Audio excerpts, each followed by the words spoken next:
திமுக எதிர்ப்பு இருக்கிறதுனால நாங்க ஒரு குற்றச்சாட்டு வைக்கிறோம்னா நீங்க யாருமே சொல்ல முடியாது. இதுக்கு முதலமைச்சர் அவர்கள் என்ன பதில் கொடுக்க போறாரு? இன்னைக்கு தாய்மார்களுக்கு 1000 ரூபாய் கொடுத்தா பிச்சை போட்டா நீங்க அவங்க வாக்களிச்சிருவாங்க உங்களுக்கு.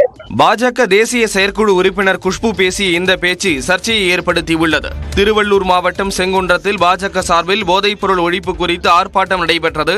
இதில் அக்கட்சியின் செயற்குழு உறுப்பினரும் தேசிய மகளிர் ஆணையத்தின் உறுப்பினருமான குஷ்பு கலந்து கொண்டார். அப்போது பேசிய குஷ்பு போதைப் பொருட்களுக்கு எதிராக காங்கிரஸ் உள்ளிட்ட கட்சிகள் ஆர்ப்பாட்டம் எதுவும் நடத்தாமல் தேர்தலில் போட்டியிட சீட் வாங்குவதில் மட்டுமே குறியாக உள்ளதாக கூறினார். நம்ம பசங்க பாதிக்கப்படுறாங்கன்னா ராகுல் காந்தி ஒரு வார்த்தை பேசல, காங்கிரஸ்காரங்க எங்கேயுமே குரல் கொடுக்கல. ஏன்னா அவங்களுக்கு 4 சீட் எக்ஸ்ட்ரா கிடைச்சா போதுமே.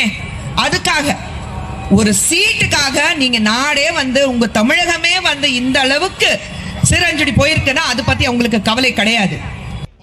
ஆட்சிக்கு வந்தால் மதுபான கடைகளை படிப்படியாக குறைப்பதாக கூறினார்களே, குறைத்தார்களா என்றும் கேள்வி எழுப்பினார்.